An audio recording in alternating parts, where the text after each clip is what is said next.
Ninakusalimu kwa jina lipitalo majina yote. Hili sio jina la mtu awaye yote, bali ni jina la Bwana wetu Yesu Kristo.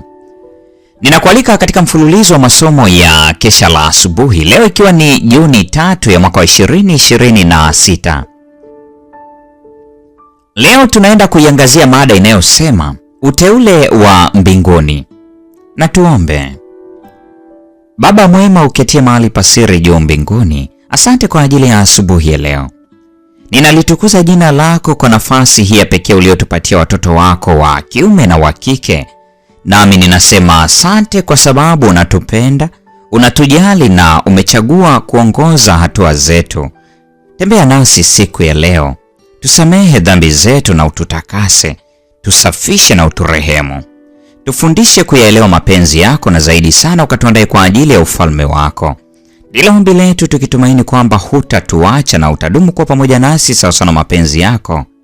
Katika jina lake Yesu Kristo tunaomba na kuamini. Amina.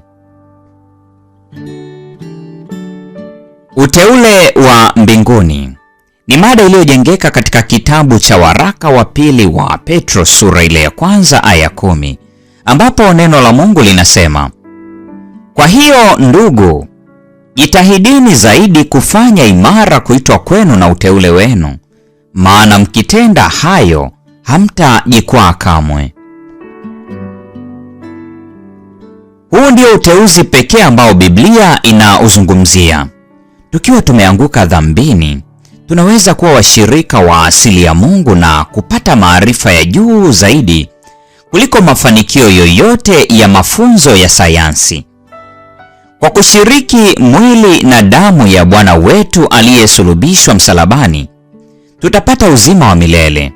Katika sura ya 6 ya Yohana tunasoma, aulaye mwili wangu na kuinywa damu yangu anao uzima wa milele, nami nitamfufua siku ya mwisho. Hii ni Yohana 6:54. Roho ndiyo itiayo uzima, mwili haufai kitu. Maneno hayo niliyowaambia ni roho, tena ni uzima. Aya ya 63. Hakuna haja ya kukosa uzima wa milele. Kila mtu anayechagua kila siku kumjifunza mwalimu wa mbinguni atafanya kuitwa na uteule wake kuwa thabiti. Hebu na tuinyenyekeshe mioyo yetu mbele za Mungu na kutafuta kumjua yeye ambaye kumjua vyema ndiyo uzima wa milele. Jitahidini zaidi kufanya imara kuitwa kwenu na uteule wenu, maana mkitenda hayo hamtajikwaa kamwe. Maana hivi mtaruzukiwa kwa ukarimu kuingia katika ufalme wa milele wa Bwana wetu Mwokozi wetu Yesu Kristo. Petro wa pili sura ile ya kwanza ya 10 na 11.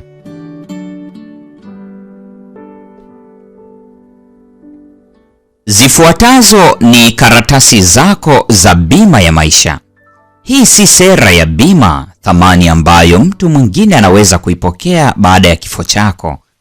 Ni sera inayokuthibitishia uzima unaolinganishwa na uzima wa Mungu, yaani uzima wa milele. Hakikisho lililoje, tumaini la pekee. Hebu na tudhihirishe kwa ulimwengu daima kwamba tunaitafuta nchi iliyo bora, nchi ya mbinguni. Mbingu imeandaliwa kwa ajili yetu na tunahitaji kuwa na mahali ndani yake. Hatuwezi kumudu kuruhusu kitu chochote kututenga mbali na Mungu na mbingu. Tunapaswa kuwa washirika wa asili ya Mungu katika maisha haya. Kaka na dada, tunalazimika kuishi mara moja tu. Hebu na tuyafanye kuwa maisha ya wema, maisha yaliyofichwa pamoja na Kristo ndani ya Mungu. Tukiwa tumeungana, tunapaswa kusaidiana sisi kwa sisi ili kufikia ukamilifu wa tabia. Ili kufikia hapa, tunapaswa kuacha kutafutana makosa. Tunaweza kusonga mbele na mbele zaidi ili kufikia ukamilifu, mpaka hatimaye tutasaidiwa sana ili kuingia katika ufalme wa mbinguni. Hii ni Juni 3, mada ikisema uteule wa mbinguni. Na kwa nukta hiyo, mpendo wa mfuatiliaji wa mfululizo wa masomo ya Kesha la Asubuhi, ndio tunakuwa tumefikia tamati ya tafakari ya mada hii nzuri siku ya leo. Neema ya Bwana wetu Yesu Kristo, pendo la Mungu na ushirika wa Roho Mtakatifu dumu kuwa pamoja nasi sasa na hata milele. Amina.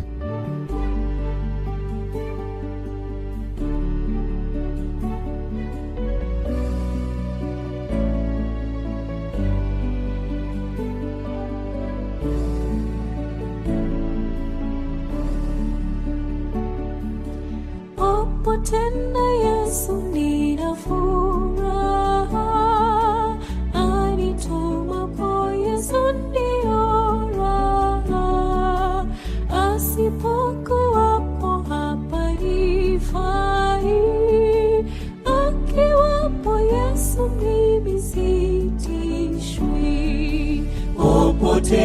Popote sina mashaka, popote na Yesu naweza kwenda. Popote sina mashaka, popote na Yesu naweza kwenda.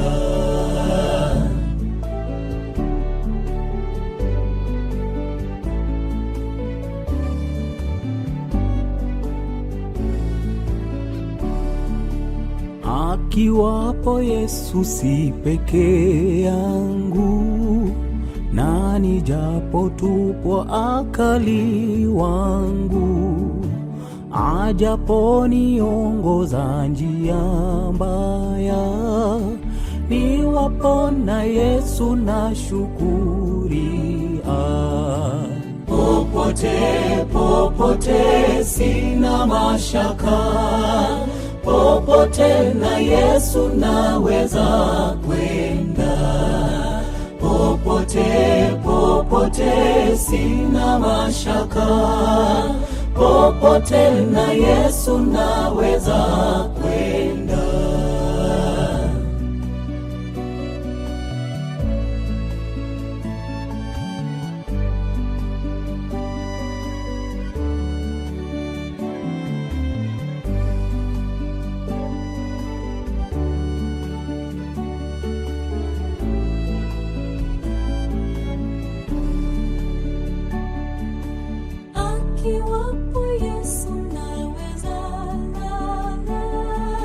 Naweza pumzika hata kiyama, kisha nitakwenda kwake milele. Akiwapo Yesu furaha tele. Popote sina mashaka, popote na Yesu naweza kwenda. Popote sina mashaka, popote na Yesu naweza kwenda.